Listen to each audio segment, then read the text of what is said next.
উন্মুক্ত গৰু ছাগলী সোমাব পৰা নিচিনা আমাৰ সীমান্ত অঞ্চলবিলাক উন্মুক্ত কৰি দিয়াৰ এটা পদক্ষেপ বুলিয়ে ক'ব লাগিব আৰু বৰ্ডাৰ সিকিউৰিটি ফ'ৰ্স বা অন্যান্যবিলাকৰ কি কাম থাকিব পাৰে এই কথা আমি বুজি পোৱা নাই। ইয়াৰ বিৰুদ্ধে আমাৰ দলে যেনে ধৰণৰ কাৰ্যসূচী ল'ব লাগে লওক।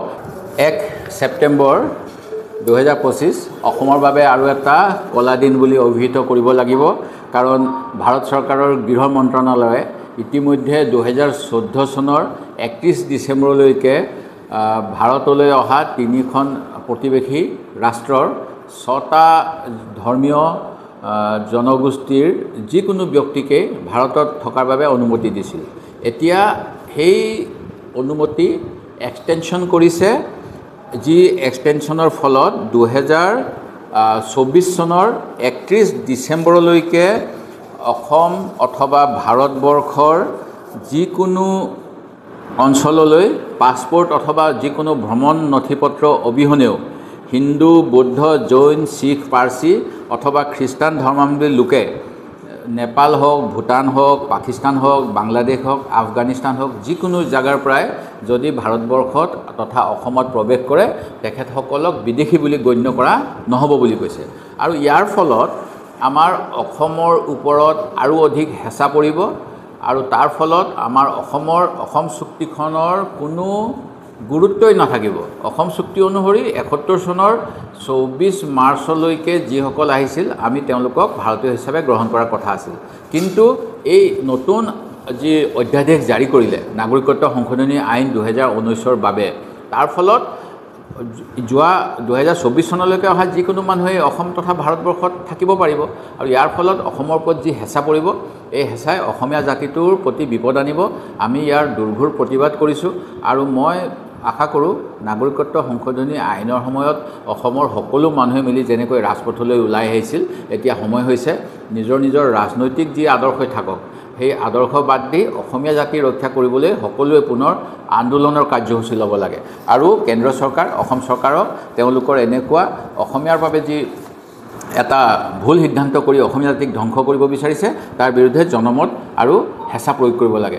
মই ইতিমধ্যে 7 আগষ্ট 2025 তাৰিখে সদৌ অসম ছাত্ৰ সন্থাকে আদি কৰি অসমৰ বিভিন্ন জাতীয় সংগঠন, ৰাজনৈতিক দললৈ এখন পত্ৰ প্ৰেৰণ কৰিছিলোঁ আৰু সেই পত্ৰযোগে নাগৰিকত্ব সংশোধনী আইনৰ প্ৰতিবাদ কৰিবলৈ মই আহ্বান জনাইছিলোঁ।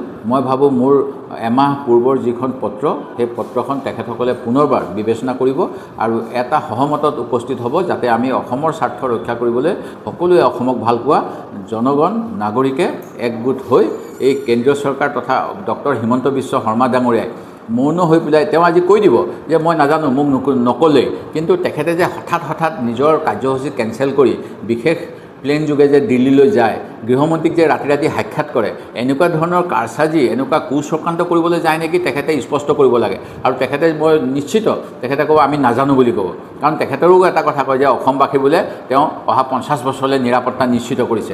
এনেকৈ বাহিৰা মানুহ আনি কোনোবাই অসমৰ স্বাৰ্থ সুৰক্ষা কৰিব বুলি ক'লে কোন গাধ বা গৰুৱে বিশ্বাস কৰিব? এই কথাটো মোক বিজেপি দলৰ ফালৰ পৰা ক'ব লাগে আৰু বিজেপিৰ এই সিদ্ধান্তৰ আমি তীব্ৰ বিৰোধিতা কৰিছোঁ। এনে ব্যৱস্থাৰ যোগেদি আমাৰ দেশৰ যি সীমান্তৰক্ষী ব্যৱস্থা, যি পাছপোৰ্ট কণ্ট্ৰল ব্যৱস্থা বা যদি বিদেশী আহে বিদেশী ন্যায়াধীকৰণৰ যোগেদি তেওঁলোকৰ নাগৰিকত্ব চিনাক্তকৰণ কৰাৰ ব্যৱস্থা, এই সকলোবিলাক অৰ্থহীন কৰি পেলোৱা হৈছে। আৰু কেইদিনমান পূৰ্বে যি কথা কোৱা হৈছিল যে অসমৰ ডি ভোটাৰ যিসকল হৈ আছে তেওঁলোকৰ বিৰুদ্ধে থকা গোচৰ প্ৰত্যাহাৰ কৰা হ'ব, আকৌ কোৱা হ'ল হিন্দু বঙালীসকলৰ গোচৰবিলাক প্ৰত্যাহাৰ কৰা নহয়। এই গোটেইবিলাক এটা মানে যি শব্দ এটা কথা কোৱা হৈছিল এইবিলাক গোটেইবিলাক অৰ্থহীন কৰা হৈছে আৰু উন্মুক্ত গৰু ছাগলী সোমাব পৰা নিচিনা আমাৰ সীমান্ত অঞ্চলবিলাক উন্মুক্ত কৰি দিয়াৰ এটা পদক্ষেপ বুলিয়ে ক'ব লাগিব।